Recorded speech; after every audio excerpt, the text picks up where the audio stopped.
राती घाटी युद्ध एक ऐसा युद्ध बीकानेर के इतिहास में, राजस्थान के इतिहास में जो एकदम भुला दिया गया था। आइए आज हम बताते हैं आपको ये युद्ध कैसे हुआ और किसके बीच हुआ। नमस्कार दोस्तों, वैसे तो हमने एक पॉडकास्ट बनाया है राती घाटी युद्ध के ऊपर। मैं आज इस वीडियो के माध्यम से आपको बताना चाहता हूँ कि युद्ध किन के बीच हुआ था, कब हुआ था और क्यों हुआ था। ये युद्ध हुआ था 26 अक्टूबर सन 1534 में। इसमें बीकानेर के राव जेत सिंह, इसके सामने थे बाबर के पुत्र कामरान ने बीकानेर पे ये युद्ध किया था, जिसका राव जेत सिंह ने डट के जवाब दिया था और ये युद्ध जीत लिया था। आइए हम आपको इसकी पूरी कहानी सुनाते हैं कि युद्ध होने का कारण क्या था, इस युद्ध का परिणाम क्या हुआ और उसके पश्चात क्या हुआ। बाबर ने दिल्ली पर शासन करने के लिए इब्राहिम लोदी को 1526 में परास्त किया, परंतु उसका वास्तविक जो भय था उसको वह महाराणा सांगा जो मेवाड़ के थे उनसे था।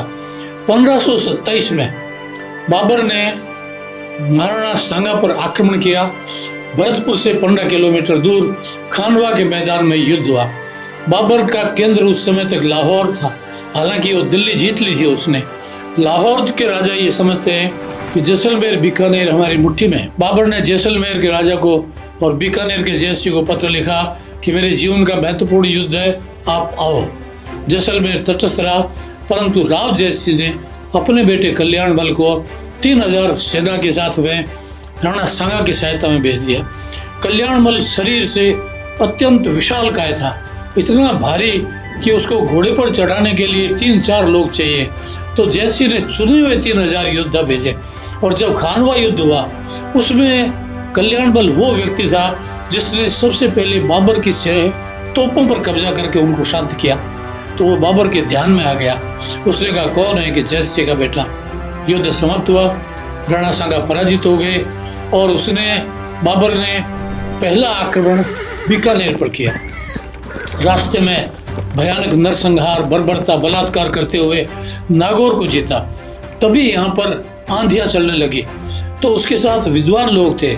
उन्होंने कहा ये आंधियाँ ऐसी हैं कि सेना इसमें दब जाए तो चिन्ह भी नहीं मिलता। वापस लौट गया। उसके पुत्र कामरान को लाहौर और गजनी का शासन मिला, इसलिए फिर से उसकी इच्छा हुमायूं की जगह दिल्ली का शासक बनना था। तो उसने सबसे पहले बीकानेर को जीतने का निश्चय किया और उसके निमित्त ये था कि पिता ने कहा था कि बेटो मारो बो उसी जिको जेत सिंह ने दंड देसी। तो उसने लाहौर से अच्छी सेना सजाई और सबसे पहले भटिंडा को जीता, उसके बाद में भटनेर को जीता। भटनेर में खेत से कांदुलोत ने जबरदस्त युद्ध किया, जौहर और शाका किया। वहां से वो कामरान बीकानेर आया और इधर जैसे ही 1527 में बाबर ने बीकानेर पर आक्रमण किया, राव जैसे समझ गए कि यह युद्ध अनिवार्य है। हालांकि बाबर वापस चला गया, परंतु 1528 से ही राव जैसे ने युद्ध की तैयारी शुरू कर दी।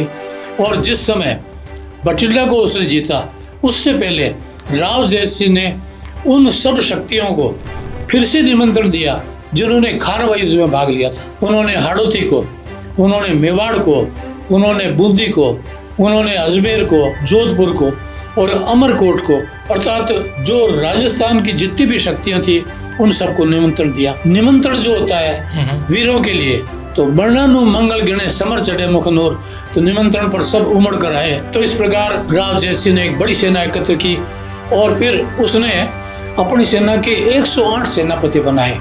उनमें 54 राठौड़ थे और 54 अलग अलग खापों के, और उसके साथ में मुसलमान भी थे, 3 ब्राह्मण थे, वैश्य थे। सारे लोगों को सेनापति बनाया और साथ ही एक नई रणनीति अपनाई। बीकानेर दुर्ग में, जिसको अपन सौभाग्यदीप कहते हैं, भोजराज रूपावत और नापाजी सांखले बेटे महेश दास सांखला और सधारण महता जैतुंग भाटियों को 2500 की संख्या में दुर्ग सौंप दिया और स्वयं रात्रि के समय दुर्ग से मुख्य सेना लेकर के बाहर निकल गए। 26 अक्टूबर को प्रातः जब कामरान ने आक्रमण किया तो भोजराज ने दिन भर मुकाबला किया। शाम को रात होते होते भोजराज घायल होकर गिर पड़े। ये इस सौभाग्यदीप दुर्ग की ये विशेषता है, इसके एक ही द्वार है। हर दुर्ग के 2 द्वार जरूर होते हैं। जब भोजराज गिरा तो कामरान ने अपने टोप उतार कर उसको प्रणाम किया। बाद में देर रात तक युद्ध चला और कामरान दुर्ग में प्रवेश कर गया। प्रवेश करने पर उसने कहा कि राजा भाग गयो। तो उसके साथ आलम चालम बेग, जो कि विद्वान भी था, फोस्टर ब्रदर यानी पोषित भ्राता था, उसने कहा कि राजा भाग सके को नहीं, जड़ है वो। कैसे जड़ है कि बीकानेर के राठौड़ अपने लक्ष्मीनाथ जी को राजा मानते हैं, बिरो मंदिर अठी है तो उसको तोड़ दिया जाए।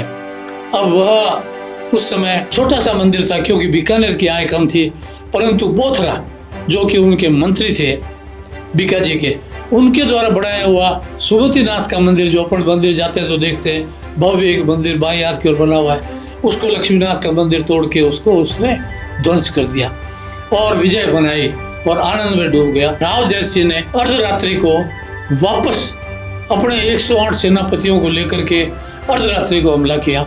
यहाँ उन्होंने एक अति असाधारण, जो राजनीति के और रणनीति के विशेषज्ञ हैं वो कहते हैं कि यह उसका निर्णय युद्ध के इतिहास का एक असाधारण निर्णय था। उसने कामरान की सेना 4 कोस में फैली हुई थी, विशाल सेना थी, चतुरंगिणी सेना थी, आसपास के 10 कोस के गांवों के सब लोगों को विश्वास में लिया। जयसिंह के प्रति जनता का अटूट विश्वास था। जब कामरान ने हमला किया तो जयसिंह ने कहा कि जनता को मैंने मेरे हृदय में धारण किया है, इसको छेदे बिना एक व्यक्ति को भी नहीं मार सकते। ये मुसलमानों के जहाँ आक्रमण होते थे, बलात्कार, नरसंहार, बीकानेर में एक बलात्कार नहीं हुआ, एक नागरिक का वध नहीं हुआ, क्योंकि राव जयसिंह ने पूरा बीकानेर पहले ही खाली करा दिया। एक नगर में कोई व्यक्ति नहीं रहा। यहाँ पर मैं थोड़ा कहना चाहूंगा कि कुछ व्यक्ति रहे जो मानते ही नहीं। बीकानेर में उस समय करीब 6 मंदिर थे। उनके जो पुजारी थे, सेवक, और उनके जो ट्रस्टी थे, उन्होंने कहा कि हम अपने देवता को छोड़ के कहीं नहीं जाएंगे। यह भारत के इतिहास का एक स्वर्णिम अध्याय है। इसके लिए राती घाटी समिति ने समस्त सेवकों का लक्ष्मीनाथ मंदिर में सम्मान भी किया था। परंतु यह मंदिर ध्वस्त नहीं हुए। इसका क्या कारण था कि आप बड़नायक मंदिर को देखो तो लगता है हवेली है। बीकानेर में तो मुगल छाए हुए थे, तो घर समझ के वो ध्वस्त नहीं हुए और उनकी भी प्राण रक्षा हुई।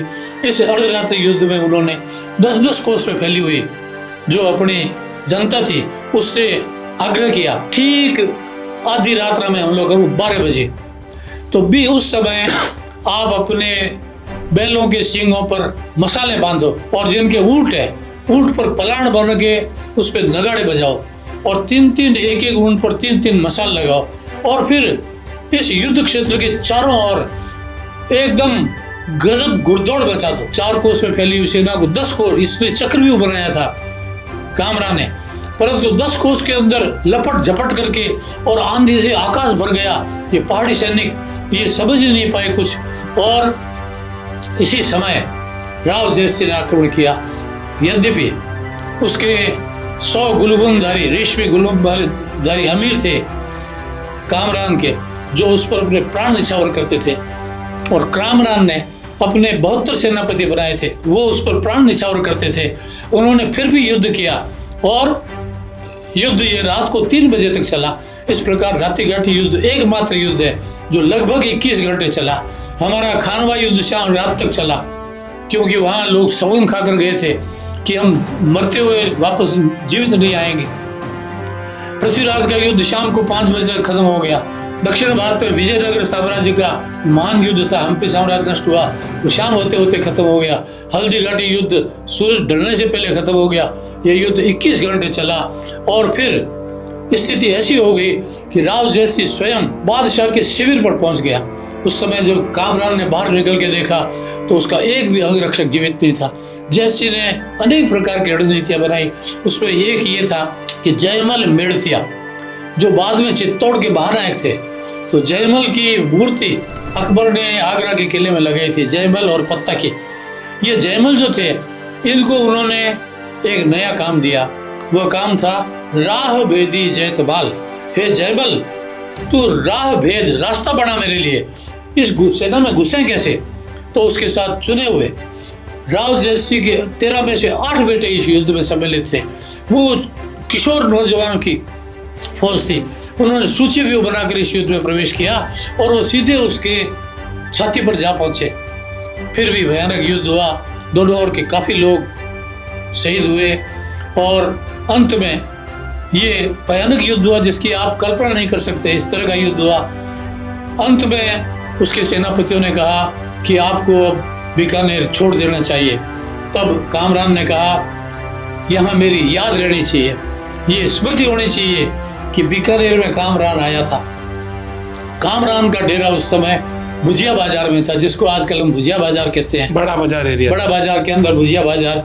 यहाँ पर आजकल एक बैंक है, यहाँ पर पार्श्वनाथ का मंदिर है, जैन समाज का चिंतामणि पार्श्वनाथ का मंदिर। ये मंदिर उस समय भी था और इसके पास ही उसका डेरा था। तो उसने कहा कि याद कैसे रहेगी, तो इसको तोपों से उड़ा दो। तो इस मंदिर को उन्होंने परिकर को तोपों से उड़ाया।